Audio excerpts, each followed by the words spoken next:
Test कैसा होता है और स्मेल कैसी होती है और रंग कैसा होना चाहिए फीमेल के उस हिस्से का, और क्या सही है, कैसी शेप होनी चाहिए, तो इसके बारे में हम बात करेंगे आज के इस वीडियो में। क्योंकि बहुत सारे लोगों का ये डाउट रहता है, बहुत बार मुझसे पूछा गया क्वेश्चन है कि कैसा टेस्ट रहता है। ओके, तो चलिए समझते हैं।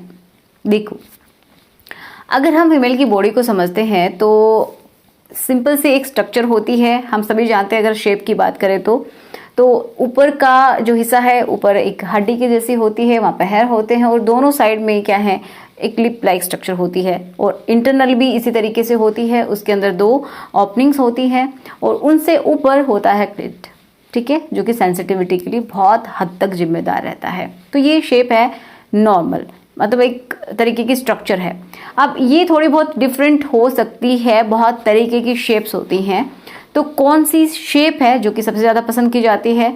तो ज़्यादातर तो जो बारबी वाली होती है वही मोस्टली लोग पसंद करते हैं, बाकी सभी की सभी अच्छी ही होती हैं। ओके, ऐसा नहीं है कि वो है तो ही अच्छी है या ऐसा कुछ भी नहीं होता है, ये सिर्फ आपके माइंड का वहम है।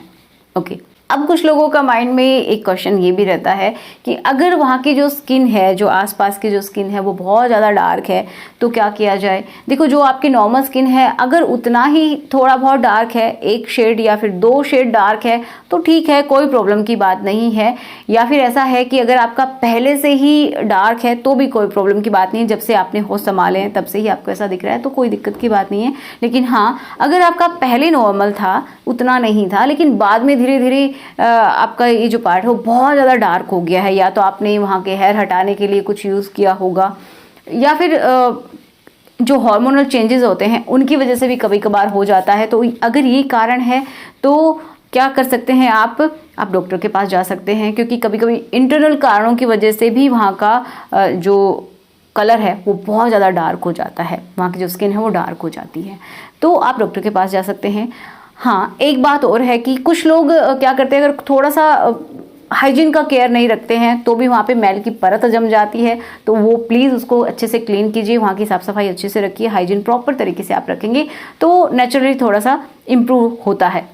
लेकिन अगर डार्कनेस है, वहाँ पे पिगमेंटेशन है, तो आप अपनी तरफ से, चाहे आप नींबू लगा रहे हैं, कुछ और जो देख के आप इंटरनेट से कुछ भी इस्तेमाल कर रहे हैं, सोडा इस्तेमाल कर रहे हैं, तो वो आप ना करें, ठीक है। उसकी वजह से क्या है कि वहाँ का एक तो एनवायरनमेंट गड़बड़ हो जाएगा, वहाँ पे जो नेचुरल जो बैक्टीरियाज होते हैं जो वहाँ की हेल्थ को इम्प्रूव करके रखते हैं तो वो मर जाएंगे, जिसकी वजह से वहाँ का जो एसिडिक एनवायरनमेंट है वो भी चेंज हो सकता है और इन्फेक्शन आ सकते हैं, इन्फ्लामेशन हो सकती है, और जो कलर है मे बी और डार्क हो जाए। तो अगर आपको लगता है कि कुछ आपको ट्राई करना है तो बिल्कुल आप ट्राई करके देख सकते हैं। ये वेवेदा का इंटीमेट वाइटनिंग रोल ऑन है, आप इसका इस्तेमाल कर सकते हैं, चाहे मेल है चाहे फीमेल है, कोई भी इसको इस्तेमाल कर सकता है। इस्तेमाल करना भी बहुत आसान है।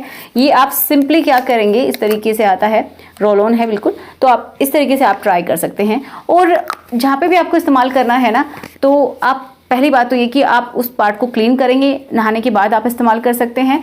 तो जैसे कि जो दोनों टांगों के बीच में जगह होती है, ठीक है, वहाँ पे आप इस्तेमाल कर सकते हैं, और जो एक्सटर्नल जो पार्ट है वहाँ पे आप इस्तेमाल कर सकते हैं। इंटरनली इसको इस्तेमाल नहीं करना है, ठीक है। ये एक तरीके से आपको नेचुरली वहाँ पे जो स्किन है, जो अगर पिगमेंटेशन है तो भी अच्छा है, वहाँ की हाइड्रेशन को मेंटेन करके रखता है, वहाँ पे रिफ्रेशिंग से आपको स्मेल भी मिलेगी। ऐसा नहीं है कि आर्टिफिशियल स्मेल आपके पास आ रही है, कोई इसके अंदर ऐसा केमिकल है, तो आप बिल्कुल इसको इस्तेमाल कर सकते हैं। ये इम्प्रूवमेंट भी करती है, आपकी जो स्किन टोन है उसको भी इम्प्रूव करती है, एक जैसा बनाती है, कहीं से काला है कहीं से कुछ ऐसा है तो उसको थोड़ा सा इवन टोन करती है। ओके, तो आप बिल्कुल इसका इस्तेमाल कर सकते हैं। यह है वेवेदा का intimate whitening roll on. Okay, internally आपको इस्तेमाल नहीं करना है, 1 या 2 टाइम आप इसको इस्तेमाल कर सकते हैं जब आप नहाते हैं तो, ठीक है। डिस्क्रिप्शन बॉक्स में मैं सारे लिंक्स आपको दे दूंगी, आप वहां से इसको बाय कर सकते हैं। अब देखो, नेक्स्ट है कि टेस्ट कैसा होना चाहिए। अब टेस्ट की बात की जाए तो हम समझते हैं उस हिस्से को, तो जो फीमेल का वो जो हिस्सा है, जो ट्यूब लाइक स्ट्रक्चर है, वहाँ पे क्या रहता है, कुछ तो लिक्विड्स आते रहते हैं जो कि जो गर्भाशय है उसको क्लीन करता रहता है अपने आप को खुद ही, तो उसके थ्रू ही कुछ जो लिक्विड है वो बॉडी से बाहर निकलते रहते हैं। कुछ वहाँ का जो एनवायरनमेंट है वो कैसा रहता है, एसिडिक रहता है। अब एसिडिक एनवायरनमेंट है तो हल्की सी पंजेंट सी स्मेल भी होती है वहाँ की, और वहाँ का जो टेस्ट है तो ये भी समझिए आप कि वहाँ का जो टेस्ट होगा वो कुछ कुछ एसिडिक ही होगा। ओके, अब एसिड कैसा होता है तो हल्का सा आपको खट्टापन मिल सकता है, ठीक है, खारापन मिल सकता है, कुछ इस तरीके का टेस्ट आपको मिल सकता है, क्योंकि वहाँ पे बहुत सारे लिक्विड्स भी आते रहते हैं, तो इसी वजह से थोड़ा सा उसका टेस्ट भी अलग रहता है।